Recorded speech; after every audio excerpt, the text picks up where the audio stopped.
இந்த நிகழ்ச்சி amazing facts ஊழியத்தின் நண்பர்களால் உங்களிடம் கொண்டு வரப்பட்டிருக்கிறது.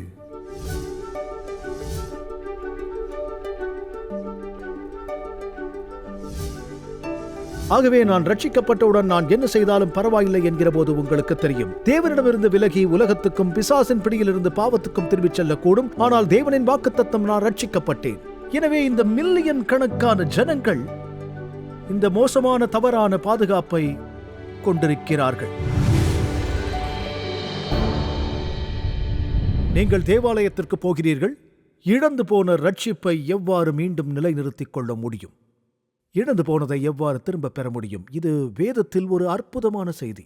இங்குள்ள அனைவருக்கும் அது தெரியும் என்று நான் நினைக்கிறேன். இழந்து போயிருந்தால் மீண்டும் ரட்சிக்கப்படுவீர்கள் என்பதை நீங்கள் அறிந்து கொள்ள விரும்புகிறேன். இழந்து போனதை தேடவும் ரட்சிக்கவுமே மனுஷகுமாரன் வந்திருக்கிறார் என்றார். இழந்து போனவர்களை காப்பாற்றவே இயேசு வந்தார். யோவான் 3:17, உலகத்தை ஆக்கினைக்குள்ளாக தீர்க்கும்படி தேவன் தம்முடைய குமாரனை உலகத்தில் அனுப்பாமல் அவராலே உலகம் ரட்சிக்கப்படுவதற்காகவே அவரை அனுப்பினார். 1 தீமோத்தேயு 1:15, பாவிகளை ரட்சிக்க இயேசு உலகத்தில் வந்தார் என்கிற வார்த்தை உண்மையும் எல்லா அங்கீகரிப்புக்கும் பாத்திரமானது. எந்த காரணத்திற்காக? பாவிகளை ரட்சிக்க, இழந்து போனதை ரட்சிக்கவே இயேசு வந்தார். ஆனால் நமது செய்தி இன்று இழந்து போனதை இயேசுவால் ரட்சிக்க முடியும் என்பது மட்டுமில்லை. இன்று நான் பிரசங்கிக்க விரும்பும் கேள்வி, நான் மீண்டும் ரட்சிக்கப்பட முடியுமா? இது ஒரு மிக முக்கியமான கேள்வி. ஏனென்றால் உங்களுக்கு தெரிந்தாலும் இல்லாவிட்டாலும் உலகில் நிறைய ஆபத்தான கோட்பாடுகள் இருக்கின்றன. புராட்டஸ்டன்ட்டுகளில் சுமார் 30% புராட்டஸ்டன்ட்டுகள் தீர்க்க தரிசனத்தை நம்புகிறார்கள். அவர்கள் உண்மையில், இது உங்களுக்கு தெரியும், கால்வின் கோட்பாடு, சீர்திருத்த இறையியல் என்றும் நம்புகிறார்கள். ஒருமுறை ரட்சிக்கப்பட்டால் என்றென்றைக்குமாக ரட்சிக்கப்பட்டிருப்பான். அது உண்மையில் வேறுபட்ட நம்பிக்கைகளின் தொகுப்பு. தவறாக புரிந்து கொள்ளாதீர்கள். கால்வின் ஒரு சிறந்த சீர்திருத்தவாதி. அவர் ஒரு மிகப்பெரிய இறையியலாளர்.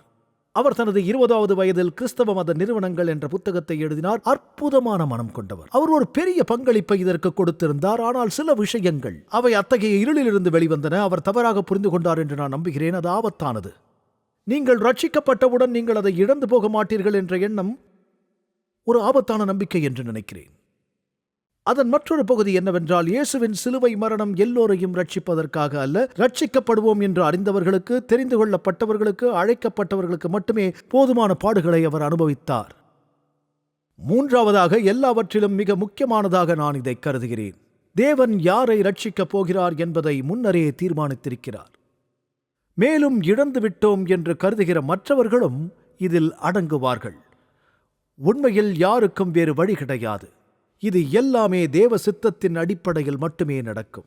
எனவே இந்த அபாயகரமான சோதனை, இது கிட்டத்தட்ட இந்து மதத்தை போலவே இருக்கிறது. உங்களுக்கு தெரியும், நீங்கள் உங்கள் சூழ்நிலைகளை மாற்ற முடியாது. உங்களுக்கு வேறு வழி இல்லை. கர்த்தரை சேவிக்கிறது உங்கள் பார்வைக்கு ஆகாததாய் கண்டால் பின்ன யாரை சேவிப்பீர்கள் என்று யோசுவா கேட்டபோது, என்று தெரிந்து கொள்ளுங்கள் என்று வேதம் சொல்கிறது. நமக்கு அதிகமாக ஒரு தெரிந்து கொள்ளுதல் இருக்கிறது. அதில் மிகவும் பொறுப்பும் இருக்கிறது. ஒவ்வொரு நாளும் நாம் எடுக்கும் முடிவுகள் நம்முடைய இறுதி விதிக்கு கடனாக இருக்கின்றன. எனவே இந்த விஷயத்தில் தெளிவற்ற எவருக்கும் வேதம் என்ன கற்பிக்கிறது என்பதை தெளிவுபடுத்துவோம். நான் கேள்வியின் மையத்திற்கு வந்துவிட்டேன். ரட்சிக்கப்பட்டவர்கள் இழந்து போவார்களா? மேலும் செயல்பாட்டில் நாம் பேசப்போகும் பிற விஷயங்களும் இருக்கின்றன. இப்போது நீங்கள் எதை நம்புகிறீர்களோ அது விஷயமே இல்லை என்பது தவறு.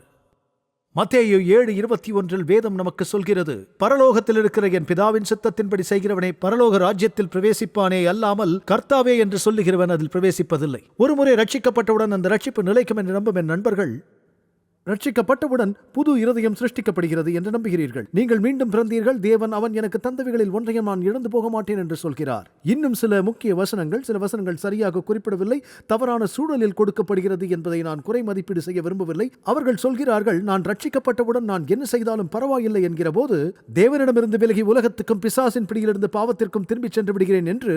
தேவனின் வாக்குத்தத்தம், நான் ரட்சிக்கப்பட்டேன். பாஸ்டர் ரோஸும் நானும் வேதாகம கேள்விகளுடன் ஜனங்கள் எங்களை கேட்கும் எல்லா நேரங்களிலும் நாங்கள் சொல்லியிருந்தோம். எனக்கு 9 வயதாக இருந்தபோது நான் ரட்சிக்கப்பட்டேன். நான் என் இருதயத்தை தேவனுக்கு கொடுத்து விட்டேன் என்று சொல்கிறவர்கள், நான் இப்போது 20 ஆண்டுகளாக தேவனுடன் நடக்க முடியவில்லை. எனக்கு இந்த குடிப்பழக்கம் இருக்கிறது, தகாத உறவு இருக்கிறது, நான் மனம் மாற விரும்புகிறேன் என்று நாம் தெரிந்திருக்கிறோம். நான் ரட்சிக்கப்பட்டேன். நான் தெரிந்து கொள்ளப்பட்டேன். இயேசு சொல்லி இருக்கிறார், அவர்களின் கனிகளால் நீங்கள் அவர்களை அறிந்து கொள்வீர்கள் என்று. இதில் மில்லியன் கணக்கான ஜனங்கள் இந்த மோசமான தவறான பாதுகாப்பை நினைத்துக் கொண்டிருக்கிறார்கள். செத்த பேட்டரியில் உதறல் நீக்கி வைத்திருப்பது போல இது மோசமானது. நான் சொல்வது புரிகிறதா? தெளிவாக காத்திருங்கள், எதுவும் நடக்காது. எந்த சக்தியும் இல்லை என்பதை கண்டுபிடிக்க இது ஒன்றும் கெட்ட நேரம் இல்லை அல்லவா? எனவே இதுதான் நடக்கப் போகிறது. அந்த நாளில் பலர் என்னிடம் கேட்பார்கள், அவர் இந்த நாளை குறித்து தான் பேசினாரா? கர்த்தருடைய நாள், நியாய தீர்ப்பு நாள். கர்த்தாவே, கர்த்தாவே, உமது நாமத்தினாலே தீர்க்க தரிசனம் உரைத்தோம் அல்லவா? உமது நாமத்தினாலே பிசாசுகளை துரத்தினோம் அல்லவா? உமது நாமத்தினாலே அநேக அற்புதங்களை செய்தோம். அப்பொழுது நான் ஒரு காலம் உங்களை அறியவில்லை. அக்கிரம செய்கைக்காரரே, என்னை விட்டு அகன்று போங்கள் என்று அவர்களுக்கு சொல்லுவேன். எனவே ஒருவன் நியாய பிரமாணத்தை மீறுகிறான் என்றால் அதற்கு அவன் செய்கிற தொழில் ஒரு விஷயமே இல்லை. அவர்கள் மனம் மாறினார்களா என்பதுதான் கேள்வி. சரி, நான் இதை சொல்ல விரும்புகிறேன். நான் ஆரம்பித்த பெரிய கேள்விக்கு தீர்வு காண்போம். இயேசு பலியானது தெரிந்து கொள்ளப்பட்டவர்களுக்கே, ஒரு குறிப்பிட்ட குழுவினருக்காக மட்டும் மரித்தாரா, அல்லது அவர் எல்லோருக்காகவும் மரித்தாரா? 2 கொரிந்தியர் 5:15. பிழைத்திருக்கிறவர்கள் இனி தங்களுக்கென்று பிழைத்திராமல் மரித்து எழுந்திரவர்க்கென்று பிழைத்திருக்கும்படி அவர் எல்லாருக்காகவும் மரித்தார் என்றும் நிதானிக்கிறோம். யோவான் 1:29. மறுநாளிலே யோவான் இயேசுவை தன்னிடத்திலே வரக்கண்டு, உலகத்தின் பாவத்தை சுமந்து தீர்க்கிற தேவ ஆட்டுக்குட்டி என்றார். அவர் சொன்னது இவரைத்தானா? யார் செய்த பாவத்துக்காக? யோவான் 2:2. நம் பாவங்களை நிவர்த்தி செய்கிற கிருபாதார பலி அவரே. நம் பாவங்களை மாத்திரமல்ல, சர்வலோகத்தின் பாவங்களையும். அதாவது தேவன் உலகத்திற்கு சொல்ல விரும்பினால் அது போதாது என்றால் தகுதியற்றவர்களா? வேறு என்ன வார்த்தைகளை அவர் பயன்படுத்தியிருப்பார்? அனைவருக்கும், முழு உலகத்திற்கும். இந்த கிரகத்தையும் அழுக்கையும் குறித்து பேசவில்லை, அவர் ஜனங்களை குறித்து மட்டுமே பேசுகிறார். இப்போது அனைவருக்கும் ரட்சிப்பு கிடைத்திருக்கிறதா? இது இன்னொரு கேள்வி. இல்லை, அவர் அனைவருக்காகவும் மரிக்கவில்லை, தெரிந்து கொள்ளப்பட்டவர்களுக்கு மட்டுமே அவர் மரித்தார் என்கிறீர்களா? ரோமர் 5:18. ஆகையால் ஒரே மீறுதலினாலே எல்லா மனுஷருக்கும் ஆக்கினைக்கு ஏதுவான தீர்ப்பு உண்டானது போல, ஒரே நீதியினாலே எல்லா மனுஷருக்கும் ஜீவனை அளிக்கும் நீதிக்கு ஏதுவான தீர்ப்பு உண்டாயிற்று. ஒரே நீதியினாலே எல்லா மனுஷருக்கும் ஜீவனை அளிக்கும் நீதிக்கு ஏதுவான தீர்ப்பு உண்டாயிற்று. ரோமர் 10:12-13. யூதன் என்றும் கிரேக்கன் என்றும் வித்தியாசமே இல்லை, எல்லோருக்கும் கர்த்தரானவர் தம்மை தொழுது கொள்ளுகிற யாவருக்கும் ஐஸ்வர்ய சம்பன்னராயிருக்கிறார். ஆதலால் கர்த்தருடைய நாமத்தை தொழுது கொள்ளுகிற எவனும் ரட்சிக்கப்படுவான். இது தெளிவாக இருக்கிறதா? கர்த்தருடைய நாமத்தை தொழுது கொள்ளும் எவனும். சில கால்வினிஸ்டுகள் அந்த வசனத்தை எடுத்து, நீங்கள் செய்ய வேண்டியது எல்லாம் கர்த்தருடைய நாமத்தை தொழுது கொள்ள வேண்டியது, அவ்வளவுதான். நீங்கள் ஜெபியுங்கள், கர்த்தரை தொழுது கொள்ளுங்கள், நீங்கள் ரட்சிக்கப்படுவீர்கள். வசனம் அப்படி சொல்லவில்லை. கர்த்தரை தொழுது கொள்வது என்பது ஜீவன் உள்ளவர்கள் தேவனை உண்மையோடு தொழுது கொள்வது என்று பொருள். இது தொடர்ந்து நடக்க வேண்டிய செயல். 1 தீமோத்தேயு 2:3 மற்றும் 4. நம்முடைய இரட்சகராகிய தேவனுக்கு முன்பாக அது நன்மையும் பிரியமுமாயிருக்கிறது, எல்லா மனுஷரும் ரட்சிக்கப்படவும் அவர் சித்தமுள்ளவராயிருக்கிறார். இதில் ஒரு சில தெரிந்தெடுக்கப்பட்டவர்கள் மட்டும் ரட்சிக்கப்பட போவதில்லை. யாரையும் இழக்க அவர் விரும்பவில்லை. எனவே தேவன் சொன்ன இந்த வார்த்தை, ஆம், நான் ரட்சிக்கவே வந்தேன், நான் பாவிகளை ரட்சிக்க வந்தேன் என்கிறார். சில ஜனங்கள் இப்படி பேசுவதை நான் கேட்டிருக்கிறேன். ஆம், யூதாசை தவிர நான் அப்போஸ்தலர்களை ரட்சித்தேன் என்று இயேசு சொல்லி இருக்கிறார் என்று. தீர்க்க தரிசனங்கள் நிறைவேற வேண்டும், ஒருவர் தவறாக வழி நடத்தப்பட வேண்டும். எனவே யூதாசுக்கு வேறு வழி இல்லை. இயேசு யூதாஸ் அதை செய்வான் என்று அறிந்திருந்தார். அவனை அவர் தெரிந்து கொண்டதால் அவன் அதை செய்தான். கர்த்தர் பார்வோனின் இருதயத்தை கடினப்படுத்தினார் என்று சொல்லும் வசனத்தை நீங்கள் படித்திருப்பீர்கள். ஆகவே கர்த்தர் பரலோகத்திலிருந்து சொல்கிறார், நான் பார்க்கிறேன், நான் யாரை ரட்சிக்க வேண்டும். ஈனி மீனி மீனிமோ. நீங்கள் பார்வோனாக இருந்தால் நான் உங்கள் இருதயத்தை கடினப்படுத்தப் போகிறேன். என்ன நடந்தாலும் நீங்கள் மனம் திரும்ப மாட்டீர்கள். ஏனென்றால் நான் மனம் திரும்புவதற்கான வாய்ப்பை உங்களுக்கு கொடுக்க மாட்டேன். நீங்கள் இழந்து போனீர்கள். நீங்கள் இழந்து போனதால் தான் நான் உங்கள் இருதயத்தை கடினப்படுத்தினேன். தொடர்ந்து வாசியுங்கள். நீங்கள் வேதத்தில் உள்ள வசனங்களுடன் ஒப்பிட வேண்டும். பார்வோனோ இந்த முறையும் தன் இருதயத்தை கடினப்படுத்தினான் என்று பலமுறை சொல்வதை நீங்கள் காணலாம். கவனியுங்கள், ஆண்டவர் பார்வோனின் இருதயத்தை கடினப்படுத்திய வழி, அது ஆண்டவர் ஏற்படுத்தின சூழ்நிலை என்று சாதாரணமாக சொல்கிறது. பார்வோன் பெருமை கொண்டான், அது அவனை கடினப்படுத்தியது. ஒருவர் ஒரு முறை சொன்னார்கள், சூரியன் மெழுகின் மேல் பிரகாசித்தால் அது உருகிப் போகும். சூரியன் களிமண்ணிலும் பிரகாசிக்க முடியும், ஆனால் அது கடினப்படும். ஒரே சூரியன்தான், அது வெவ்வேறு பொருளில் பிரகாசிக்கிறது. ஆகவே ஒரு நபருக்கு பெருமை மிக்க இருதயம் இருந்தால், தாவீது அல்லது மனாசே போன்ற ராஜாவை தாழ்த்தக்கூடிய சூழ்நிலைகள் அவர்கள் தங்களை தாழ்த்திக் கொண்டார்கள். சூழ்நிலைகள் வரும்போது பார்வோனை போன்று கடினமாக்குவார். உண்மையில் அதன் பொருள் என்ன? அதில் ஏதாவது பொருள் இருக்கிறதா? அதில் அர்த்தம் இருக்கிறதா? யோவான் 3:16. இது யாருக்கு தெரியும்? ஒரே பேரான குமாரனை விசுவாசிக்கிறவன் எவனோ அவன் கெட்டு போகாமல் நித்திய ஜீவனை அடையும் படிக்கு. 2 பேதுரு 3:9 செல்லுங்கள். சிலர் எண்ணுகிறபடி கர்த்தர் தமது வாக்குத்தத்தத்தை குறித்து தாமதமாகிறாமல் என்று. ஏன் அவர்களிடம் இவ்வளவு நீடிய பொருள் உள்ளவராய் இருக்க வேண்டும்? அவர் அளித்த வாக்குத்தத்தத்தை மறக்கவில்லை. அவர் நமக்காக பொறுமையுள்ளவராக காத்திருக்கிறார். ஒருவரும் கெட்டுப் போவதை அவர் விரும்ப மாட்டார். நன்மைக்கும் தீமைக்கும் இடையே ஒரு யுத்தம் இருக்கிறது. அப்பாவி மக்கள் துன்பப்படுவது என்பது தேவனுடைய சித்தமல்ல. பிசாசு கிரியையை செய்வது தேவனின் சித்தமல்ல. தீமை எதுவும் தேவனின் சித்தமல்ல. நீங்கள் தேவனுடைய சித்தத்தை அறிய விரும்பினால் ஆதியாகமம் 1 மற்றும் 3 அவருடைய சாயலில் சிருஷ்டிக்கப்பட்ட ஜீவராசிகளுடன் ஒரு முழுமையான பரலோகம் முற்றிலும் மகிழ்ச்சியாக இருப்பதை நீங்கள் காணலாம். அவை சந்தோஷமாக வாழ்ந்து கொண்டிருந்தது. எல்லாம் நல்லது, எல்லாம் நல்லது, மிகவும் நல்லது என்று கண்டார். பிசாசு உள்ளே பாவத்தை கொண்டு வந்தான். அது அவருடைய சித்தமல்ல. நீங்கள் கெட்டுப்போவதை அவர் விரும்பவில்லை. அவர் இயேசுவை அனுப்பினார். எனவே உங்களுக்கு ஒரு வழி இருக்கிறது. அவர் அன்பை வலியுறுத்தவில்லை. உங்கள் இருதயத்தை மாற்ற முடியாது. அதை நாமே செய்ய வேண்டும். இது ஒரு பெரிய கேள்விக்கு நம்மை இட்டுச் செல்கிறது. ஒருமுறை ரட்சிக்கப்பட்டால் என்றுமாக ரட்சிக்கப்பட்டிருக்க முடியுமா? ஒரு நபர் ரட்சிக்கப்பட்டவுடன் அதை இழந்து போக முடியுமா? இந்த கோட்பாடு ஏன் வளர்ந்தது என்பதை நான் உங்களுக்கு சொல்கிறேன். 2 உச்சநிலைகள் இருக்கின்றன. அனுபவத்தை விரும்புபவர்கள் ரட்சிக்கப்படுவதற்காக இயேசுவிடம் வருகிறீர்கள். ஆனால் அவர் எப்போதுமே நல்லவர் என்று ஒருபோதும் உணர்வதில்லை. ஒவ்வொரு முறையும் ஒரு மோசமான சிந்தனையே உங்களுக்கு இருக்கிறது. தவறான காரியத்தை செய்து விடுகிறீர்கள். இப்போது நான் இழந்து விட்டேன், அதற்காக வருந்துகிறேன் என்கிறீர்கள். இழந்து போய் விடுகிறேன், மீண்டும் ரட்சிக்கப்படுகிறேன். இழந்து போகிறேன், மீண்டும் ரட்சிக்கப்படுகிறேன். அதை முன்னும் பின்னுமாக இப்படியாக நீங்கள் செய்து பழக்கப்படுத்தி இருக்கலாம். உங்களுக்கு எந்த உத்தரவாதமும் இல்லை. நாம் ரட்சிக்கப்பட்டும் எப்போதும் சந்தேகம் கொள்கிறவராய் இல்லாமல் நாம் எப்போதும் ஜீவனோடும் விசுவாசத்தோடும் நம்பிக்கையுடனும் இருக்க வேண்டும் என்று ஆண்டவர் விரும்புகிறார். நீங்களோ துக்கமாக இருக்கிறீர்கள், ஏனென்றால் நான் ஏதாவது தவறு செய்து விடுவேனோ என்று. சமாதானம் இருக்காது, உத்தரவாதம் இருக்காது என்று நினைக்கிறீர்கள். இது பதிலாக இருக்கக்கூடாது என்று சொல்கிறார்கள். நீங்கள் ரட்சிக்கப்பட்டவுடன் அதை இழந்துவிட முடியாது. உங்களுக்கு உத்தரவாதமும் பாதுகாப்பும் தரும் வழி ஒன்றே. அவர்கள் அதை நித்திய பாதுகாப்பு என்று அழைக்கிறார்கள். ரட்சிக்கப்பட்டிருப்பீர்கள் என்பதுதான் உண்மை. ஆம், அதுதான் உச்சகட்ட தீர்வு. இன்னொரு பிரச்சனையும் கூட. ஒரு யோசனை.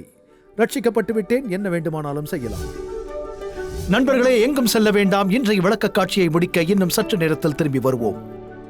இருண்ட கடலின் நடுவில் இருப்பது எப்படி இருக்கும் என்பதை உங்களால் சற்று கற்பனை செய்து பார்க்க முடியுமா?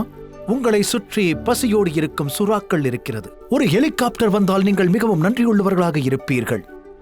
எங்களிடம் இதை பற்றி ஒரு ஆய்வு இருப்பதை பற்றி நீங்கள் அறிவீர்கள். அது ரட்சிப்பை பற்றி பேசுகிறது. ரட்சிப்பை பற்றிய பெரிய கேள்விக்கு நாம் பதிலளிப்போம். ரட்சிக்கப்படுவதை பற்றி நான் என்ன செய்ய வேண்டும்? என் இருதயத்தில் நான் எவ்வாறு சமாதானம் பெறுவது? வெற்றிகரமான வாழ்க்கையை எவ்வாறு வாழ்வது? எனது பகிர்வு மற்றவர்களுடனான நம்பிக்கை.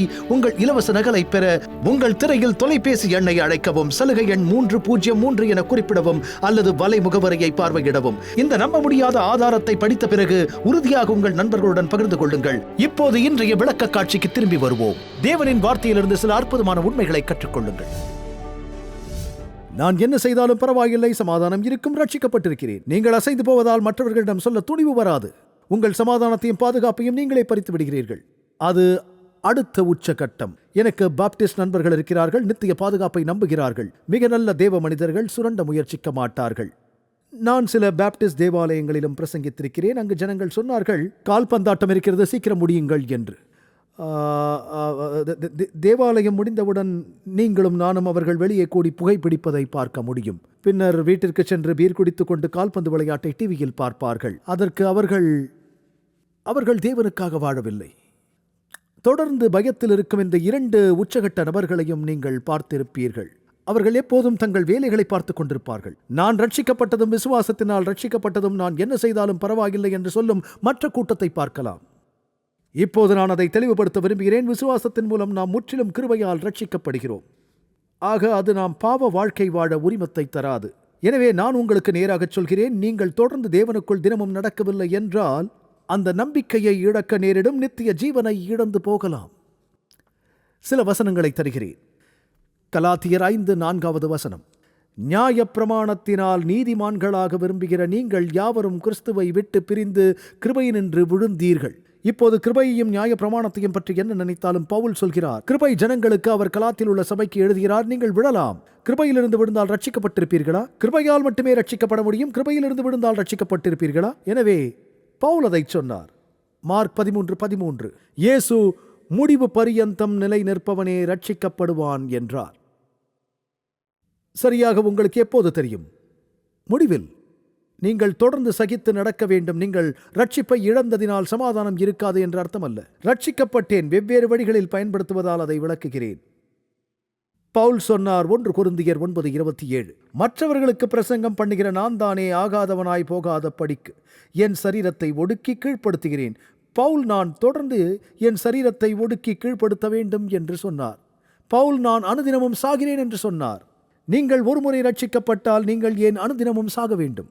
ஆனால் பவுல் அனுதினமும் நான் என்னை வெறுக்கிறேன் என்கிறார். இயேசு ஒருவன் என்னை பின்பற்றி வர விரும்பினால் அவன் தன்னைத்தான் வெறுத்து தன் சிலுவையை எடுத்துக்கொண்டு என்னை பின்பற்ற கடவன் என்றார். இவைகள் இயேசுவின் நியாயப்பிரமாணங்கள். அனுதினமும் உங்கள் சிலுவையை எடுத்துக்கொண்டு உங்களை வெறுத்து என்னை பின்பற்ற வேண்டும். தொடர்ச்சியான ஐக்கியத்திற்கு அனுதினமும் உங்களை வெறுத்து நடக்க வேண்டும். இது கஷ்டம்.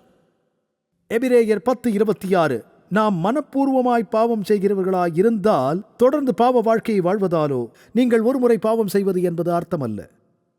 சத்தியத்தை அறியும் அறிவை அடைந்த பின்பு நாம் மனப்பூர்வமாய் பாவம் செய்கிறவர்களாய் இருந்தால் அவர்கள் சத்தியத்தை பற்றிய அறிவை பெற்றிருப்பார்கள். ஆனால் அவர்கள் வேண்டுமென்றே செய்து கொண்டிருக்கும் பாவத்திற்காக மனம் வருந்துவதில்லை. பாவத்திற்காக அவர்கள் மனம் வருந்துவதில்லை. நியாய தீர்ப்பு வரும் என்ற பயத்தோடு எதிர்பார்க்குதலும் விரோதிகளை பட்சிக்கும் கோப்பாக்கினையுமே இருக்கும். வாசியுங்கள் அதே அதிகாரம், எபிரேயர் 10:35, மிகுந்த பலனுக்கு ஏதுவான உங்கள் தைரியத்தை விட்டுவிடாதிருங்கள். பொறுமை உங்களுக்கு வேண்டியதாயிருக்கிறது. பொறுமையோடு சகித்துக் கொள்பவன் எவனோ அவன் ரட்சிக்கப்படுவான். நீங்கள் தேவனுடைய சித்தத்தின்படி செய்து வாக்குத்தத்தம் பண்ணப்பட்டதை பெற்றுக்கொள்வீர்கள். அப்படியானால் உலகில் என்ன நடக்கிறது போதகர் டக்? எங்களுக்கு ஏதாவது சமாதானம் இருக்குமா? கிறிஸ்தவ வாழ்க்கையின் ரகசியம் தொடர்ந்து முன்னேறிச் செல்ல வேண்டும் என்பதே. நிறைய கிறிஸ்தவர்கள் நினைக்கிறார்கள், ஜெபத்தை ஏறெடுக்கிறீர்கள், அது இப்போது கூட செய்யப்பட்டது. நீங்கள் கர்த்தரிடத்தில் வருகிறீர்கள், உங்கள் கடந்த கால பாவங்களிலிருந்து ரட்சிக்கப்படுகிறீர்கள், நீதிமான்களாக்கப்பட்டீர்கள். அது உண்மைதான். நீங்கள் கிருபையாக ரட்சிக்கப்படுகிறீர்கள். நீங்கள் ஆண்டவரிடத்தில் வரும்போது நீதிமான்களாக்கப்படுகிறீர்கள். முழங்காலில் நின்று அவரிடம் கேட்ட பின் பாவங்கள் மன்னிக்கப்படுகிறது, ரட்சிப்பு உண்டாகிறது, நீதிமான்களாக்கப்படுகிறோம். ஆனால் உலகில் பாவத்தின் பிடியிலிருந்து இன்னும் ரட்சிக்கப்படவில்லை. பிசாசு உங்களை சோதனைக்கு உட்படுத்துகிறான். நீங்கள் தொடர்ந்து நாளுக்கு நாள் அதை புரிந்து கொண்டு விடுதலை பெற்று விடுகிறீர்கள். தேவனை தொடர்ந்து தெரிந்து கொள்ள வேத வசனங்கள் மூலம் நாம் ஊக்குவிக்கப்படுகிறோம். ஆனால் நமக்கு சமாதானம் இருக்கிறதா? விசுவாசம் என்ற சொல் எங்கிருந்து வருகிறது? இதற்கு அர்த்தம் நம்பகத்தன்மை. விசுவாசம், நம்பிக்கை என்பது விசுவாசத்துடன் பொருள்படும். விசுவாசம் உள்ளவனாகி ஞான ஸ்நானம் பெற்றவன் ரட்சிக்கப்படுவான். உங்களுக்கு பாதுகாப்பு இருக்கிறதா? நீங்கள் விசுவாசித்தால். யோவான் 3:36, குமாரனிடத்தில் விசுவாசமாயிருக்கிறவன் நித்திய ஜீவனை உடையவனாயிருக்கிறான். அது நல்ல வாக்குத்தத்தம் அல்லவா? விசுவாசிப்பது என்றால் என்ன? அது ஒரு பெரிய கேள்வி. சிலர் நினைக்கிறார்கள், அவர் இருக்கிறார், அவர் மரித்தார், அவர் வாழ்ந்தார் என்று விசுவாசியுங்கள், அவர் உயிர்த்தெழுந்தார் என்று விசுவாசியுங்கள். நான் இப்போது குறிப்பிட்ட எல்லா விஷயங்களையும் பிசாசும் நம்புகிறதா? தேவன் வாழ்கிறார் என்று பிசாசு நம்புகிறதா? அவனுக்கு உங்களை விட எல்லாம் தெரியும். அவருடைய மகிமையை கண்டிருக்கிறது. இயேசு பூமிக்கு வந்தார் என்று பிசாசுக்கு தெரியுமா? பாவங்களுக்காக மரித்தார் என்று தெரியுமா? மீண்டும் உயிர்த்தெழுந்தார் என்று தெரியுமா? அவனுக்கு எல்லாம் தெரியும். அவர் உன்னை நேசிக்கிறார் என்பதும் தெரியும். அது அவனை ரட்சிக்கப் போவதில்லை. இது ஒரு வகை நம்பிக்கை. இந்த வார்த்தையின் அர்த்தம் விசுவாசம், ஜீவனோடு இருப்பது. நம்பிக்கை என்ற சொல்லுக்கு ஜீவனோடு இருப்பது என்று பொருள். நாம் வாழ வேண்டும் என்று பொருள். இது மன உறுதி மட்டுமல்ல. பிசாசுகள் அப்படி நம்புகிறது என்று யாக்கோபு சொல்கிறார். ஆண்டவரே, உம் சித்தம் செய்ய நான் தயாராக இருக்கிறேன். தேவன் நம்மை நீதிமானாக்குவது மட்டுமல்லாமல் சோதனையிலிருந்தும் பாவத்தின் வல்லமையிலிருந்தும் நம்மை காப்பதற்கான பலத்தை கொடுக்கிறார் என்பதை புரிந்து கொள்வது முக்கியம் என்பதற்கான காரணம் உங்களுக்கு தெரியும். தேவன் தனது பங்கை செய்வார் என்பதை அறியும் போது உங்களுக்கு அதிக பாதுகாப்பு கிடைக்கும். விசுவாசத்தினால் நீதிமானாவது எப்படி? மன்னிப்புக்கான உங்கள் ஜெபத்தை தேவன் கேட்பார் என்று நீங்கள் விசுவாசிக்கும் போது நீதிமானாக்கப்படுகிறீர்கள். நீங்கள் ஜெபித்த தருணத்தில் விசுவாசியுங்கள், கடந்த கால பாவங்களை மன்னித்து விடுவார், உங்களுக்கு பலத்தை தருவார் என்று விசுவாசியுங்கள். ஒரு புது இருதயத்தை உருவாக்கத் தொடங்குவார். அது உங்களுக்கும் அது நித்திய ஜீவனை கொடுக்கும் என்ற நம்பிக்கையை தரும். உங்களுக்கு நித்திய ஜீவன் உண்டானால் அது எவ்வாறு வித்தியாசமாக இருக்க உங்களை உற்சாகப்படுத்தும். விசுவாசத்தை துவங்குகிறவரும் முடிக்கிறவருமாயிருக்கிற இயேசு என்ற தேவன் சொன்னது உங்களுக்கு தெரிந்தால் தொடர்ந்து என்னிடம் திரும்பினால் நான் உங்களுடனே இருப்பேன் என்கிறார். கவனியுங்கள், அவர் உங்களை வளர்க்கவில்லை என்றால் நீங்கள் விழுந்து போவீர்கள். கோல்டன் கேட் பாலம் கட்டும்போது படித்தது நினைவிருக்கிறது. முதலாவது, அவர்களுக்கு பாதுகாப்பு முன்னெச்சரிக்கைகள் கொடுக்கப்படவில்லை. பாலத்திலிருந்து 23 ஆண்கள் நழுவி கீழே தண்ணீரில் மூழ்கி இறந்து போனார்கள். கடைசியாக நாங்கள் ஏதாவது செய்ய வேண்டும் என்று அவர்கள் நினைத்தார்கள். அது ஆரம்ப கட்டம். ஏற்கனவே 23 ஆண்களை இழந்து விட்டார்கள். ஸ்ட்ராஸ் என்ற ஒருவர் உதவினார். அவர் பொறியியலாளர். எங்கும் பரவி இருக்கும்படி வலையை கட்டினார்கள். இப்படிப்பட்ட ஒரு பெரிய திட்டத்தில் இது போன்ற பாதுகாப்பு சாதனம் இல்லாமல் இருந்தது. அவர்கள் வலையை $1,00,000 கட்டினார்கள். இன்று அது $10,00,000 இருக்கும். அது முழு தேசத்தையும் உலுக்கிச் சென்றது. அவர்கள் வலையை விரித்த பிறகு நடந்தது உங்களுக்கு தெரியுமா? முதல் வலையானது 19 ஆண்களை காத்துக்கொண்டது. அவர்கள் கவனித்த மற்ற விஷயம் என்னவென்றால், வலை ஒன்றை வெளிப்படுத்தியது. ஆண்கள் இதன் நம்பிக்கையின் காரணமாக நிறைய துணிச்சலானவர்களாக மாறினார்கள். வேலை மிகவும் வேகமாக சென்றது. மேலும் ஆண்களுக்கு பாதுகாப்பு இருந்ததால் இது மிகவும் வெற்றிகரமாக அமைந்தது. சொல்வதை கேட்கிறீர்களா? ஒருமுறை ரட்சிக்கப்பட்டால் என்றென்றைக்கும் ரட்சிக்கப்பட்டிருப்பீர்கள் என்று சொல்ல முடியாது. தேவனுடனான உங்கள் ஐக்கியத்தில் பாதுகாப்பு இருக்காது என்ற அர்த்தமில்லை. நீங்கள் பெருமை கொள்வதில் கவனமாக இருக்க வேண்டும். இந்த விளக்கத்தை நான் இதற்கு முன்பு பயன்படுத்தி இருக்கிறேன். கேரனும் நானும் திருமணம் செய்து கொண்டோம். அதற்கு நாங்கள் சாட்சிகளாக இருக்கிறோம். இன்று கட்டுப்பாடுள்ள சபதங்களை எடுக்கிறார்கள். அந்த நபரிடம் வாக்கை காப்பதாக உறுதியளிக்கிறார்கள். ஒருவருக்கொருவர் நேசிக்கிறோம், வாக்குறுதிகளை அளிக்கிறோம். இப்போது நான் மீறினால் நாளை அந்த வாக்குறுதியை மீற முடியும். இன்று அதை உடைக்க முடியும். சுதந்திரமாக இருக்கலாம். கட்டுப்பாடு வேண்டாம். தேவனுக்கு சித்தமானால் ஒருபோதும் மீறமாட்டோம். அதை பற்றி கவலைப்பட வேண்டாம். அவளை குறித்து கவலைப்பட வேண்டாம்.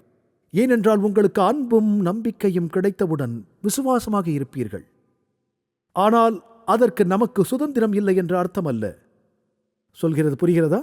தேவனுடனான நமது ஐக்கியத்தில் நாம் இப்படித்தான் இருக்கிறோம். அவர் உங்களை நேசிக்கிறார், உங்களை ஏற்றுக்கொண்டார், உங்களை அணைத்துக் கொண்டார். அவர் உங்களை ஒருபோதும் விட்டு விலக மாட்டார். நீங்கள் அவரை விட்டு விடுகிறீர்கள். பல ஆண்டுகள் ஆனாலும் அவரது அன்பு மாறாது. மரணத்தாலும் அவர் அன்பிலிருந்து உங்களை எதுவும் பிரிக்காது. எனது கால்வினிஸ்ட் நண்பர்கள் நீங்கள் இழந்து போகக்கூடாது என்று சொல்கிறார்கள். இல்லை, அவர் உங்களை நேசிப்பதை நிறுத்த மாட்டார். நீங்கள் இன்னும் விடுதலையோடு இருப்பீர்கள். நீங்கள் அன்பை கட்டாயமாக தர முடியாது. தேவன் ஒருவரை ரட்சித்தவுடன் அவர்களின் சுதந்திரத்தை பறித்து விடுவார் என்று சொல்கிறீர்கள். இதன் அர்த்தம் என்ன? அதற்கு அன்பு இருக்காது. இப்படி இருக்க தன்னை நிற்கிறவன் என்று எண்ணுகிறவன் விழாதபடிக்கு எச்சரிக்கையாயிருக்க கடவன். எனவே நீங்கள் நம்பிக்கையுடன் இருக்க வேண்டும். ஆணவம் கொள்ளக்கூடாது. நீங்கள் நம்பிக்கை கொள்ள வேண்டும். கவனமாக இருங்கள். மீண்டும் எபிரேயர் 4:1. ஆனபடியினாலே அவருடைய இளைப்பாறுதலில் பிரவேசிப்பதற்கேதுவான வாக்குத்தத்தம் நமக்கு உண்டாயிருக்க பயந்திருக்க கடவோம். நாம் தேவனுக்கு பயந்தவர்களாக சமாதானத்தோடு இருக்க வேண்டும். கிறிஸ்துவ வாழ்க்கையில் இங்கே ஒரு சமநிலை இருக்கிறது. ரோமர் 10:13.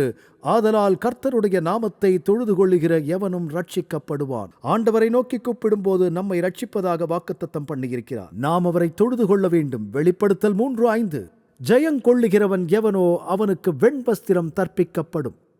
ஜீவ புஸ்தகத்திலிருந்து அவனுடைய நாமத்தை நாம் கிறுக்கி போடாமல், இப்போது ஜீவ புஸ்தகத்திலிருந்து அவனுடைய நாமத்தை கிறுக்கி போடுவது இயேசு ஏன் சாத்தியமற்றது என்று சொன்னார். ஒருமுறை ஜீவ புஸ்தகத்தில் எழுதப்பட்டதை வெளியே எடுத்து போட முடியாது. ஏன் அப்படி சொன்னார்?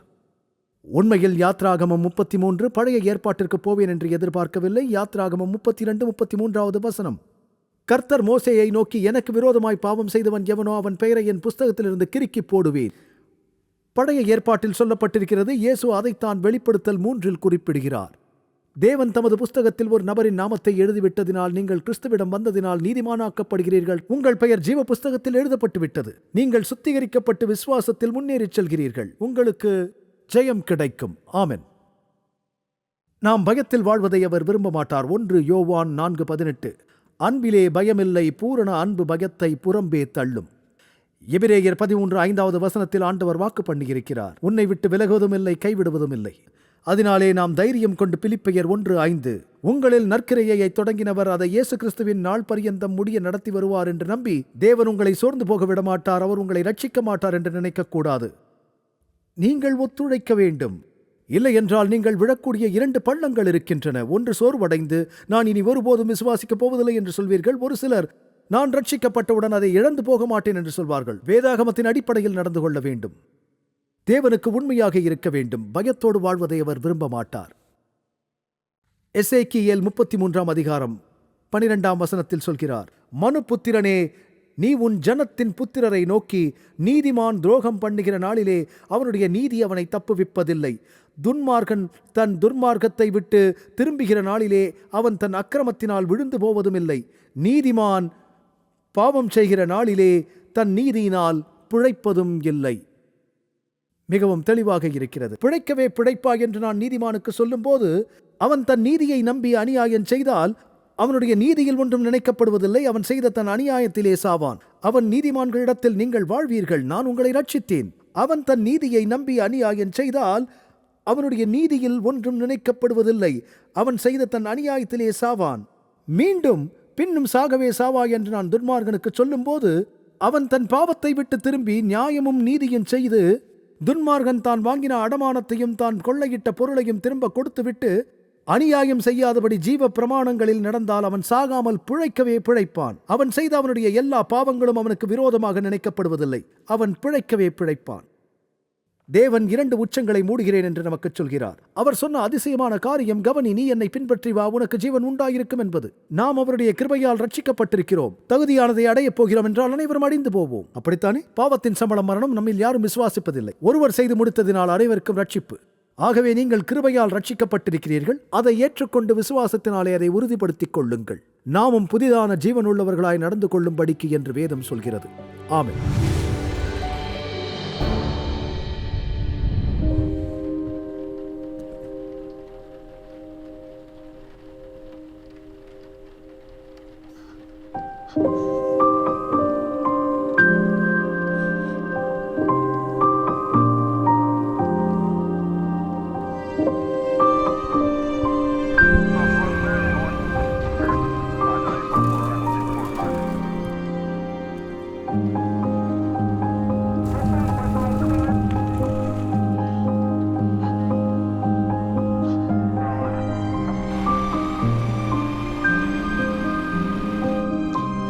கூட்டம் ஒன்றாக கூடி வர முடியும். இனி வலி இல்லை, இனி காவல் நிலையம் இல்லை, இனி நோயும் இல்லை, மரணமும் இல்லை, துக்கமும் இல்லை. மேலும் அன்பான நண்பர்களே, நம் உலகில் இந்த வேதனையும் துயரமும் நாம் அனுபவிக்க வேண்டும் என்பது நம் தேவனின் நோக்கமில்லை. அவர் தனது சித்தமான யாவையும் நமக்கென வைத்துப் போயிருக்கிறார். சாந்த குணமுள்ளவர்கள் பாக்கியவான்கள். நான் பசியாய் இருந்தேன், நீங்கள் எனக்கு போஜனம் கொடுத்தீர்கள்.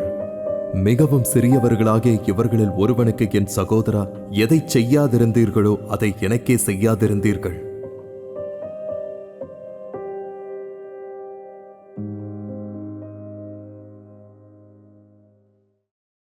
உங்கள் வீட்டின் வசதியில் இருந்து நீங்கள் படிக்கக்கூடிய வகையில் இலவச வேதாகம பள்ளியை ஆச்சரியமூட்டும் உண்மைகள் உங்களுக்கு வழங்குகிறது என்று தெரியுமா? தேவனின் வார்த்தையை குறித்து உங்கள் ஆய்வில் உங்களுக்கு உதவ 27 அழகாக விளக்கப்பட்ட பாடங்கள் ஆங்கிலம், இந்தி, தமிழ் மற்றும் தெலுங்கு மொழிகளில் கிடைக்கிறது. இந்த இலவச வேதாகம படிப்பு பாடநெறிக்கு இன்றை பதிவு செய்ய biblestudy.aftv.in என்ற இணையதளத்தை காணுங்கள். 50 வருடங்களுக்கும் மேலாக அமேசிங் ஃபேக்ட் ஊழியங்கள் நற்செய்தியை உலகம் முழுவதும் பகிர்ந்து கொண்டிருக்கிறது. இயேசுவின் சித்தத்தின்படி அனைத்து மக்களுக்கும் நித்திய சுவிசேஷத்தை அறிவித்துக் கொண்டிருக்கிறது. உங்கள் ஜெபத்திற்கும் ஆதரவிற்கும் நன்றி.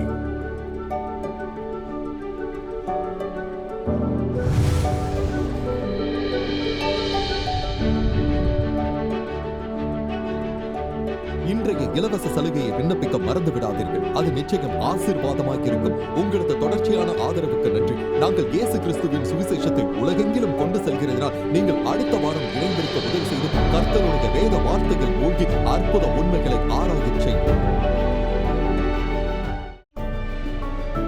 இந்த நிகழ்ச்சி அமேசிங் ஃபேக்ட்ஸ் ஊழியத்தின் நண்பர்களால் உங்களிடம் கொண்டு வரப்பட்டிருக்கிறது.